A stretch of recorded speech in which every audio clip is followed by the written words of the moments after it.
Aj keď je Baku modernou a rýchlo sa rozvíjajúcou metropolou, kvalitné vzdelanie je pre obyčajných ľudí nedostatkový a často príliš drahý tovar. Centrum Meriam, ktoré spravuje salesianská komunita, ponúka možnosť doplniť si svoje vzdelanie v klasických, ale aj odborných predmetoch. Najväčší záujem je tu u jazyky a prácu s počítačmi. V ponuke sú taktiež kurzy gitary, kreslenia, šitia i zvárania. Keď slovenskí salesiani prišli do Baku a spoznali sme situáciu, zistili sme, že najlepšie, ako môžeme pomôcť mladým, je vytvoriť pre nich priestor pre doplnenie si školského vzdelania. Založili sme kurzy doučovania, tie sme neskôr doplnili o kurzy profesí, elektrikár, zvárač. Na začiatku pracovali v centre 5 učitelia a navštevovalo ho asi 40 žiakov. Dnes tu pôsobia 3 salesiáni, viacerí misijní dobrovoľníci, 42 učiteľov a vzdeláva sa tu asi 400 detí. Mən burada tarixə gəlirəm, çünki tarix mənim xoşuma gəlir və instituta hazırlaşıram.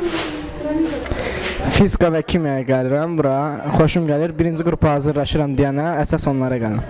Dizayn proqramlarını öyrənmək istəyirəm, çünki profesionál dizayner olmaq istəyirəm. Mladí tu majú možnosť vyzrievať nielen intelektuálne, ale aj sociálne. Pre učiteľov a žiakov sa organizujú rôzne kurzy a školenia zamerané zvlášť na rozvoj osobnosti a spoznanie profesijného smeru. Cez letné prázdniny sú to zase tábory pre rôzne vekové kategórie.